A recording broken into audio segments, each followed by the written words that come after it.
Get ready to be charmed by the fresh mountain breeze and cool air.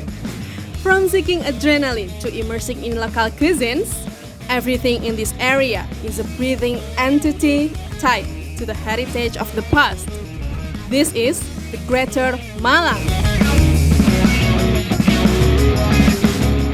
Come see the beauty only on Indonesia.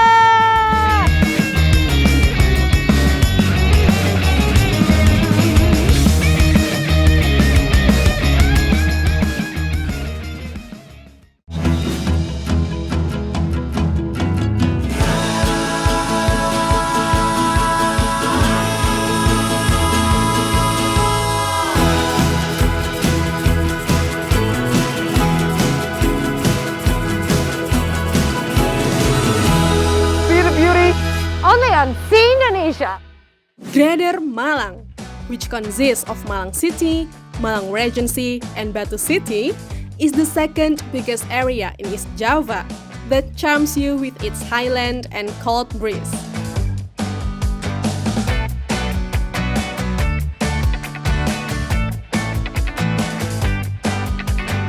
It's mainly used as a stopover before heading to Bromo Mountain. But the truth is, Malang has so much more to offer, as it is filled with the living heritage from the past. For example, it is known as the City of Apple because by the time the Dutch brought the fruit in the 1930s, it could only be planted here due to its mountain climate. And with that, let's start our apple picking day.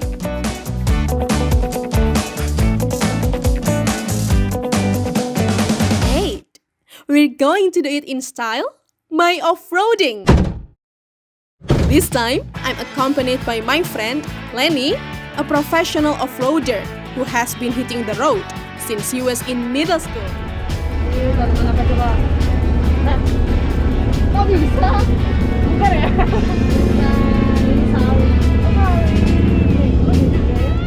Pardon me, as a city girl, I don't have many ideas about vegetable plantations. But never mind, it's always fun to have a girlfriend on a little road trip.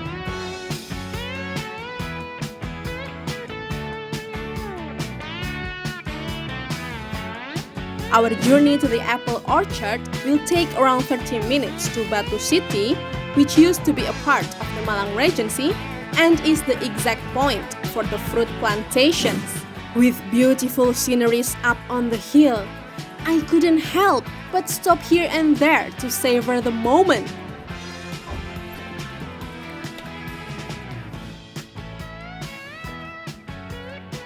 Wow! With all of the fog and a bit of a cloudy weather and all of the lush greenery, everything just looks so dramatic. You know, it's not just beautiful, but it's like one of those scenes from a movie. Alright, we will continue our off-roading now. Batu is the perfect place for thrill seekers because its highland makes a good unsurfaced tracks. I want to directly experience the thrills. So I decided to stand in the back of the car and feel the adrenaline rushing through my veins.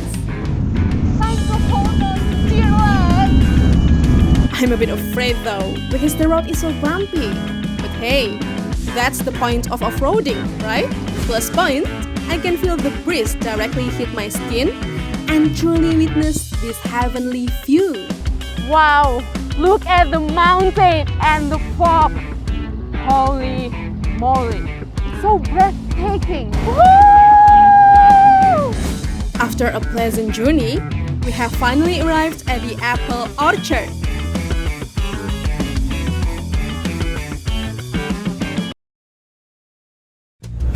Ini apel khas Batu ya, Len? Iya, ini namanya tuh apel ana. Oh, apel ana. Oh, ini kalau yang warna hijau-hijau gini dia belum matang ya? Ini belum matang. Kalau yang kayak gini, ini udah siap makan. Oh, ini agak masuk. Panennya kapan aja sih? Kalau khusus ini dia tuh nggak ada musimnya ya, jadi kapan aja tuh bisa panen. Oh, tiap hari berarti bisa? Tiap hari. Oke.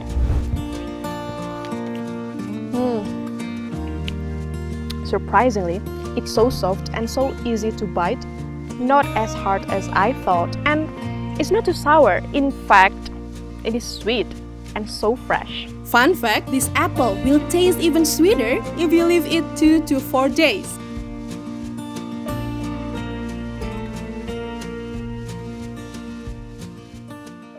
Apple was firstly brought to Indonesia by the Dutch in the 1930s. Then, they planted it in Malang and became a symbol of prosperity for the Europeans in Indonesia at the time.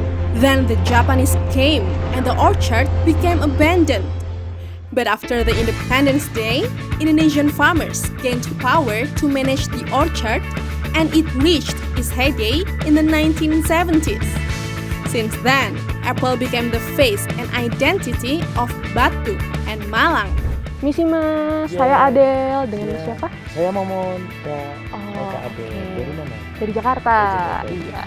Mas, mau nanya-nanya dong. Iya, Kalau apel ini perawatan itu gimana, Mas? Untuk perawatan buah apel sendiri itu jadi mulai panen seperti ini banyak sekali proses ataupun tahapan. Dari apel itu mulai dari berbunga sampai berbuah itu memakan kurang lebih 6 bulan. 6 Jadi bulan. untuk penyemprotan kurang lebih 25 sampai 30 kali. Oh, oke. Terus dia itu butuh banyak air nggak, Mas? Kalau untuk apel sendiri tidak terlalu banyak air karena di sini ketinggian kurang lebih sudah mencapai 1.300 mdpl dan suhu kelembapan dari 18 sampai 25 derajat Celcius. Jadi tidak perlu membutuhkan banyak air. Oke. Not only sweet and fresh, this apple has many health benefits, such as preventing diabetes, obesity, and high cholesterol. Apple Ana is sold at 12,000 rupiah per kilogram and distributed to Semarang, Jakarta, Surabaya, and especially Bali for Galungan Day. After witnessing the living heritage of apple from many decades ago, Lenny got an idea to make our trip more fun. We're about to go off-roading now at Coban Talun in the river current. So, prepare your seats, guys. Because we're about to get all wet. Let's go!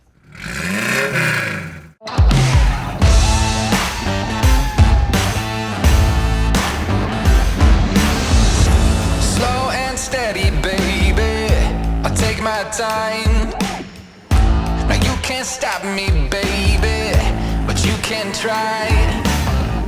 Cause I don't pull no punches, and I don't quit. Yeah, I burn it down, babe. Cause if you swing at the The king, world well, you is best such not an miss. unfair place because you can see I'm all soaked and full of mud. But look at her, all clean from head to toe. Bisa sih? And that's a wrap for today. But stick around because we will be exploring other living heritage in Malang City with fresh and clean clothes, obviously. Beauty, only on See Indonesia.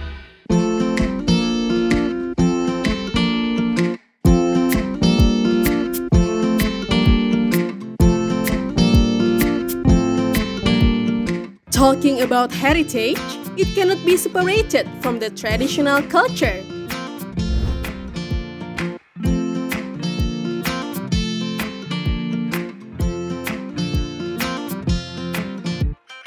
In Malang City lies a historical village called Kampung Heritage Kayu Tangan. It has many aesthetic selfie spots. A perfect getaway in the corner of the city to immerse in a retro experience. Historically, this was a home to many classical Dutch-style houses. But interestingly, this village has existed far before the colonial era.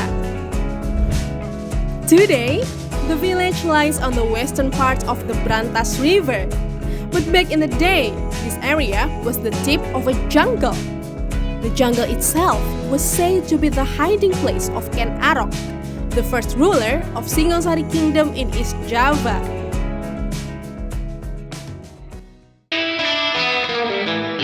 The influence of Singosari Kingdom is so thick in Malang. that it leaves a remaining legacy, such as Tari Topeng Malangan or Malangan Mas Dance. This dance was used as a part of a traditional ceremony created by Kediri Kingdom and then popularized by Ken Arok from Singosari.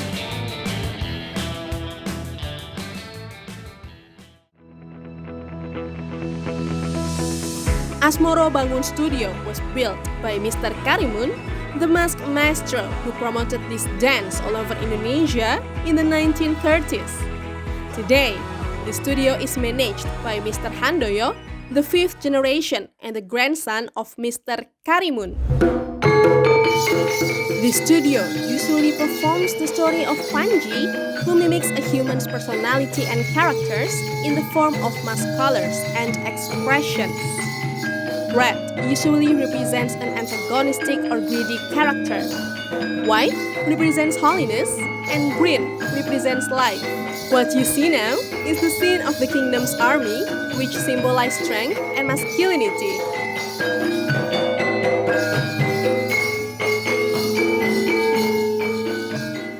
I love the energy that this dance radiates. It's so alive and energetic. So, why not join them? Now I'm gonna join the fun and try this Topeng Malangan or Malang Mas Dance. This dance movement is varied depending on the characters or scene they represent, but their signature lies on the feet. You have to open your feet widely with the length of 3 flats of the hand facing left and right. This position is called tanjak. In the official performance, you have to wear a full costume and a mask, but during a training session like this, you only need to wear a long scarf around your body. That's because once you wear the mask, your sight is really limited. So you have to remember each movement as you cannot cheat on other dancers. So, this is the dance of the army when they're about to go to the battlefield. And Bu Soini said that this is the easiest movement, but you can see how hard I'm trying to follow her. My body is so stiff, oh my god. At least I'm trying, right? Honestly, the dance is really fun to practice. But blame it on my non-existent dance skill, I look like a robot instead. It's okay. Not everyone was born to dance, right? Since I have failed my dance attempt, I decided to follow Mr. Handoyo to see the mask carving process instead. First, you have to cut the sangon wood or the wood from the Albizia chinensis tree. Then carve it carefully until it forms a face. After that, draw the pattern based on the character, carve the pattern very thoughtfully, paint it, then dry it. Might look very easy on the surface to carve it using this knife, but in reality, it's so tricky and hard and a bit dangerous if you're not careful enough. I'm dead serious. There is a specific technique to carve it. You have to hold the knife in the right way in a certain position, then gently push your hand with your left thumb to start carving it.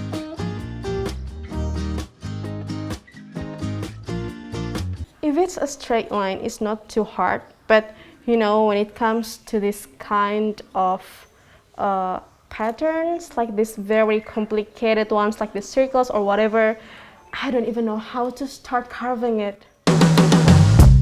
It takes some serious skills to carve it and years of experience to do it right. Mr. Handoyo himself managed everything, starting from cutting the wood to carving, painting, and even dancing. Jadi rapi banget pas bapak yang mikir loh. Before I ruined the mask even further, I guess I must stop now. I guess I will just admire the mask from afar to prevent any harm. Can you spot the difference between these two masks? This one is for the Malangan mask dance, for the dance, and it used the high quality woods, and you can see the colors, the carving, and the details. Wow, look. It's so different compared to this one.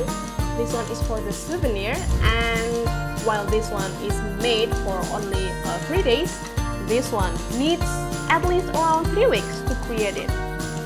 So different, right? What took the process so long is that when you create the real mask for the dance performance, you have to follow certain Javanese rituals. For example, you have to pick the best day to create the mask based on Javanese belief and calendar. You also have to pray because the mask is believed to carry such spiritual energy. And with those rituals, the performers could fully connect and transform into the character they represent.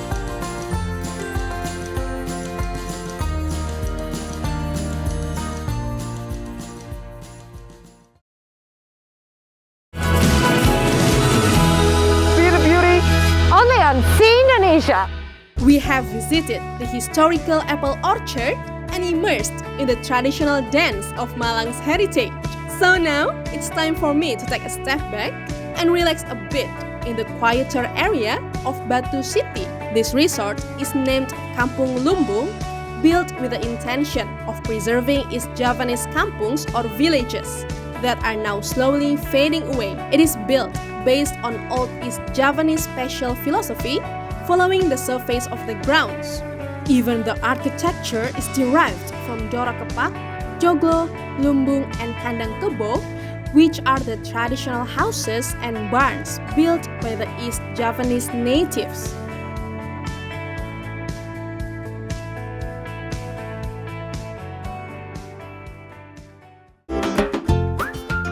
Hola!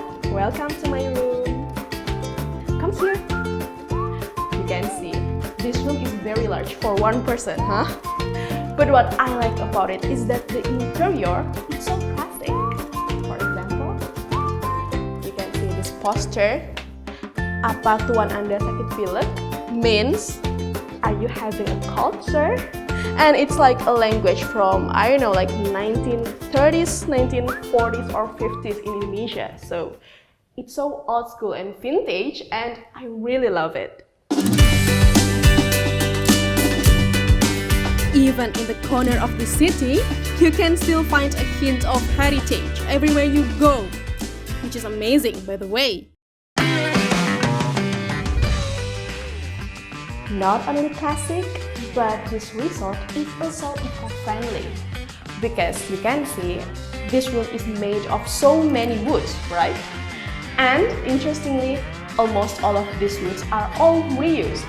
And for example, like this chair that I'm sitting on, the structure, it was made from unused wood, and fine, voila!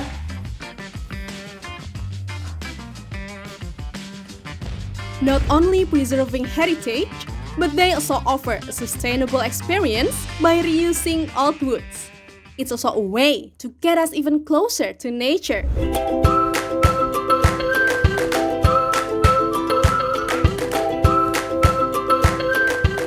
Ta-da!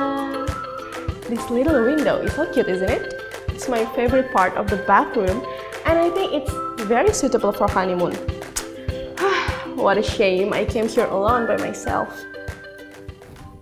This room might be simple and minimalistic, but it's just enough to rest, because the highlight of the resort is the beautiful nature scenery with a mixture of tropical view and the fresh mountain breeze. Batu is truly a one-of-a-kind experience.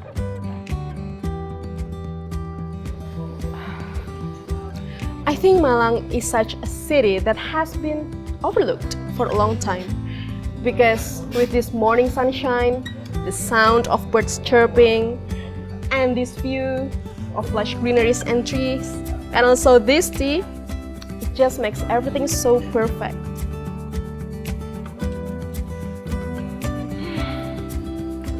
I love morning like this. With this tranquility and serene vibes, I want to get into a full-on resting mode before we continue to the final step of our journey. Don't blame me though. I mean, who can resist such a view?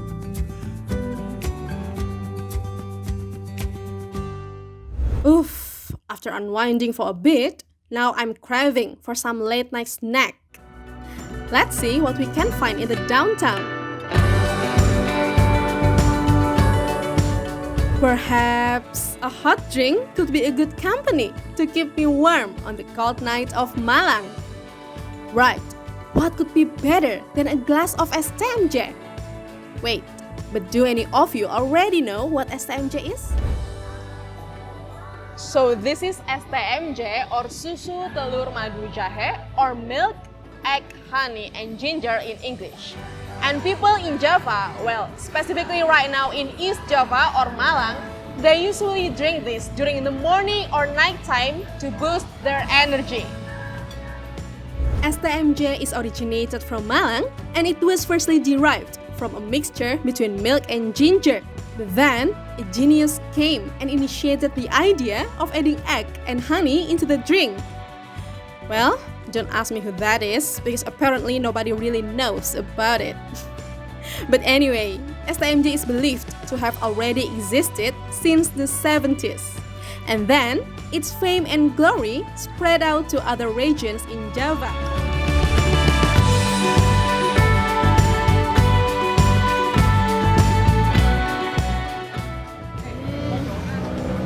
It's so nice and calming.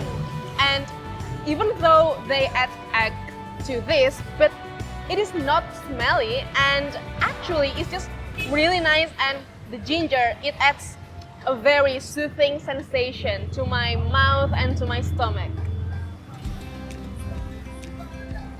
I think it is a perfect drink to end your day and just to relax your body. Drinking STMJ alone is enough to fulfill your stomach, as it contains many healthy nutrients and quench your thirst, as well as hunger. But I think I want to choose some real snack here. This is onde-onde or sesame ball, and it is a common snack or dessert for people in Java, especially in East Java.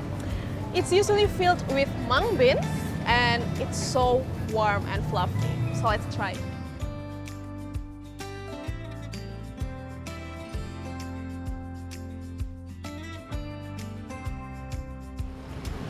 So soft and it's still a bit hot. Here you can see. So soft and chewy. Onde-onde might be originated from China, as it was brought to Indonesia in the 13th century. But it became the signature icon of Mojokerto, a city within an hour drive from Malang. Which is why I'm not surprised to find many stalls selling onde-onde. Onde-onde is made from rice flour and glutinous rice flour, making it chewy and sticky. On the top of it lies the sesame that complements it to become more crispy.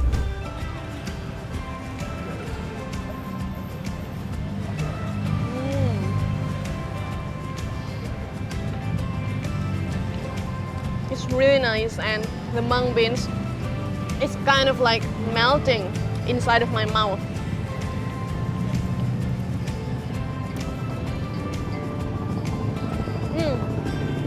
I think it's really nice to pair this with STMJ that I just drank before. To get this onde-onde, you only need to pay 15,000 rupiah and you will get 6 balls packaged in one box. This late night snack is a perfect closing to end our journey. As I strolled around this city in the nighttime, it becomes more clear now that the rich heritage is present in every corner of it. And that is why Malang is so much more than just natural scenery or mountain view. Because if you look closely, there might be a story from the past hidden deeply in it. Who knows?